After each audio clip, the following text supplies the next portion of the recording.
জয় নিতাই, জয় শ্রীকৃষ্ণ। বিজয়া একাদশী।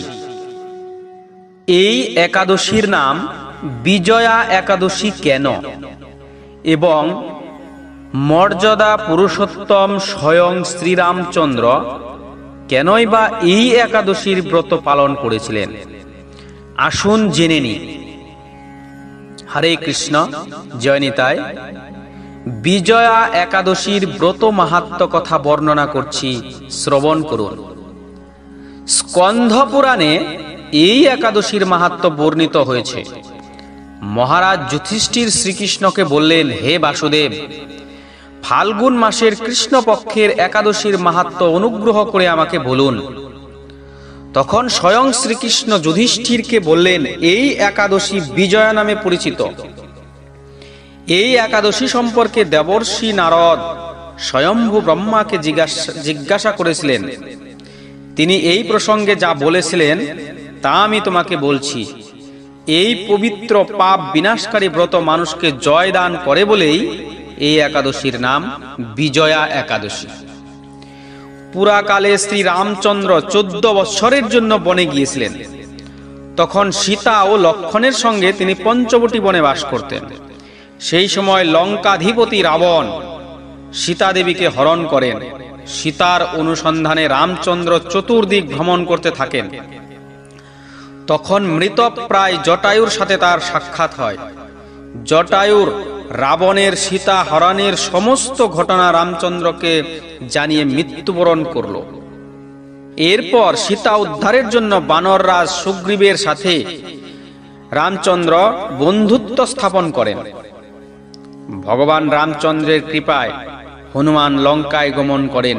সেখানে অশোক বনে সীতা দেবীকে দর্শন করে শ্রীরামচন্দ্র প্রদত্ত অঙ্গুরি তাকে অর্পণ করেন। ফিরে এসে শ্রীরামচন্দ্রের কাছে লঙ্কার সমস্ত ঘটনা যখন ব্যাখ্যা করেন, হনুমানের কথা শুনে রামচন্দ্র সুগ্রীবের পরামর্শে সমুদ্র তীরে যান। সেই দুস্তর সমুদ্র দেখে তিনি লক্ষ্মণকে বলেন, হে লক্ষ্মণ, কিভাবে এই অগাধ সমুদ্র পার হওয়া যায় তার কোনো উপায় খুঁজে পাচ্ছি না। উত্তরে লক্ষ্মণ বললেন, হে পুরুষোত্তম সর্বজ্ঞতা আদিদেব, আপনাকে কি আমি উপদেশ করব? তবে বকদালভ্য নামে এক মুনি এই দ্বীপে বাস করেন। এখান থেকে 4 মাইল দূরে তার আশ্রম। হে রাঘব, আপনি সেই প্রাচীন ঋষিশ্রেষ্ঠকে এর উপায় জিজ্ঞাসা করুন। লক্ষ্মণের মনোরম কথা শুনে তারা সেই মহামুনির আশ্রমে উপনীত হলেন।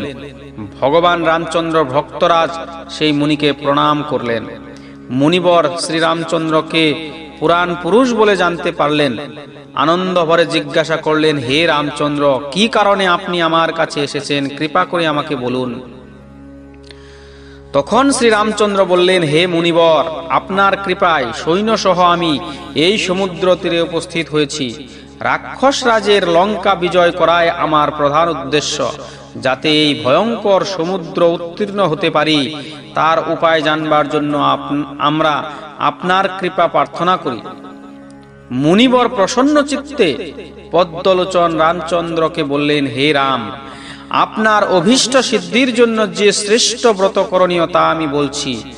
ফাল্গুন মাসের কৃষ্ণপক্ষের বিজয়া নামক একাদশী পালনে আপনি নিশ্চয় সৈন্যসহ সমুদ্র পার হতে পারবেন। এই ব্রতের বিধি শ্রবণ করুন। বিজয়া লাভের জন্য দশমীর দিন সোনা, রূপা, তামা অথবা মাটির কলস সংগ্রহ করে তাতে জল ও আম পাতা দিয়ে সুগন্ধি চন্দনে সাজিয়ে তার উপর সোনার নারায়ণ মূর্তি স্থাপন করবেন। একাদশীর দিন যথাবিধি প্রাতঃস্নান করে কলসের গলায় মালাচন্দন পরিয়ে উপযুক্ত স্থানে নারকেল ও গুবাক দিয়ে পূজা করবেন। এরপর গন্ধ, পুষ্প, তুলসী, ধূপ, দীপ, নৈবেদ্য ইত্যাদি দিয়ে পরম ভক্তি সহকারে নারায়ণের পূজা করে হরিকথা কীর্তনে সমস্ত দিন যাপন করবে। রাত্রি জাগরণ করে অখণ্ড ঘি প্রদীপ প্রজ্বলিত রাখবে।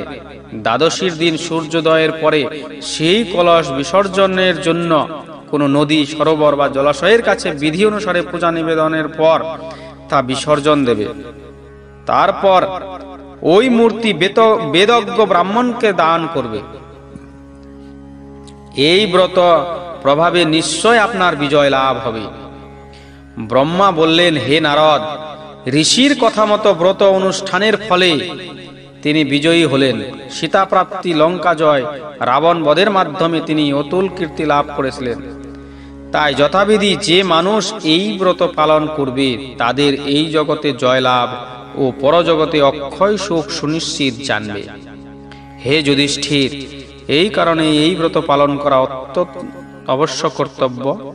এই ব্রত কথা শ্রবণ কীর্তনে বাজপেয় যজ্ঞের ফল লাভ হয়। জয় নিতাই, জয় শ্রীকৃষ্ণ।